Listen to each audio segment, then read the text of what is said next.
You stand in Salah, and within seconds, your mind drifts, not slowly, but instantly.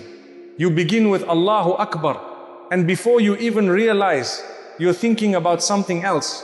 A message you didn't reply to, a conversation from earlier, something you have to do later, and suddenly, you're no longer present. Your body is there, but your mind is somewhere else entirely. And then you catch yourself. You try to focus again.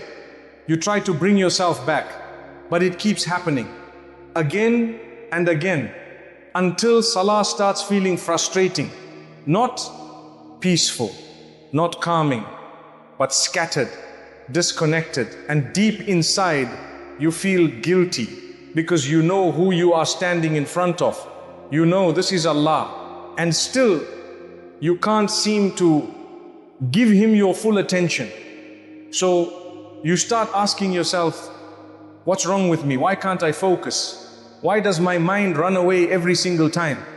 And slowly that frustration turns into heaviness, and that heaviness turns into avoidance, because something that once gave you peace now feels difficult. But what if the problem is not your focus? And what if you've been trying to fix the wrong thing this whole time? Because the truth is, your mind wandering in Salah is not the real problem. It's a symptom, a sign of something deeper, something happening inside you long before you even stand to pray. Think about your day. From the moment you wake up, your mind is active. Constantly, you check your phone, notifications, messages, social media. Your brain doesn't get a break. It jumps from one thing to another without stopping. Even when you're resting, you're not really resting. Your mind is still processing, still thinking, still consuming. And over time, this becomes your normal state. A busy mind, a distracted heart, constant noise. Now imagine, after hours of this, you suddenly stand in Salah and you expect your mind to become calm instantly, to focus instantly, to disconnect from everything and connect to Allah in a few seconds.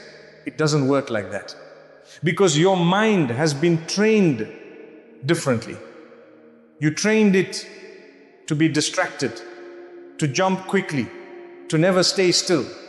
So when you stand in Salah and everything becomes quiet, your mind doesn't know what to do. It panics, it escapes, it runs back to what it knows, distraction. That's why even when you try to focus, it slips away. Not because you don't care, but because your heart has not been prepared. And this is where most people go wrong. They blame themselves. They say, I have no khushu, my Salah is weak, I'm a bad Muslim. But that's not true. You're not broken, you're just disconnected. And disconnection can be fixed, but not by force, not by pressure, by understanding, by slowing down, by rebuilding the connection, step by step. Because khushu does not come from trying harder, it comes from being present, and presence requires preparation before Salah even begins. So instead of asking, how do I focus in Salah? Ask yourself, what state am I in before Salah? Because if your mind is chaotic, your prayer will reflect that. If your heart is distracted, your Salah will carry that distraction. So the solution doesn't start in Salah, it starts before. It starts small. The next time you hear the adhan, don't rush into prayer immediately, and don't ignore it either. Pause, just pause. Let everything stop for a moment. Take a breath, and remind yourself, I'm about to stand in front of Allah, not as a routine, not as a task, but as a meeting, a real meeting with the one who knows everything about you. Then step away from your distractions. even if it's just for a few minutes. Put your phone aside.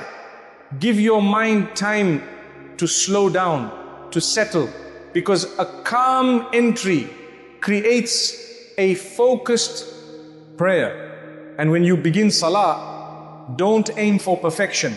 Don't expect your mind to suddenly behave. It won't. And that's okay, because focus is something you build, not something you switch on. So when your mind drifts, don't panic, don't get frustrated, just bring it back gently, without anger, without self-hate.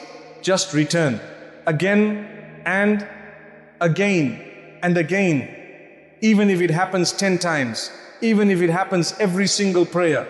Because every time you return, you are building connection, you are training your heart, you are coming closer to Allah, and slowly something begins to change. Your mind doesn't run as fast. Your thoughts don't feel as loud. Your Salah starts to feel different, not perfect, but better, softer, more real. Because now you're not just praying, you're present. And that presence changes everything. It changes how you feel, how you think, how you carry yourself. Because Salah was never meant to be a burden. It was meant to be your break, your escape, your moment of peace. But peace requires you to slow down, to disconnect from the world before you connect to Allah. So if your mind keeps wandering, don't give up, don't walk away, don't think you're failing. Because the fact that you notice it, the fact that it bothers you, the fact that you keep trying, that itself is a sign of Iman, a strong one. Because hearts that are truly empty don't care, but yours does.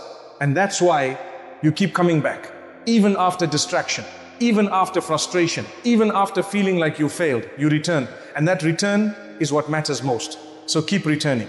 Even if your focus is not perfect, even if your thoughts still wander, even if your heart takes time to catch up, because Allah is not looking for perfection. He is looking at your effort, your intention, your struggle. And every time you stand, despite everything going on inside you, you are already closer than you think. So the next time you stand in Salah and your mind begins to drift, don't lose hope. Just bring it back, softly, quietly, and remind yourself, this is my moment with Allah. And maybe, just maybe, that one moment of presence will change everything.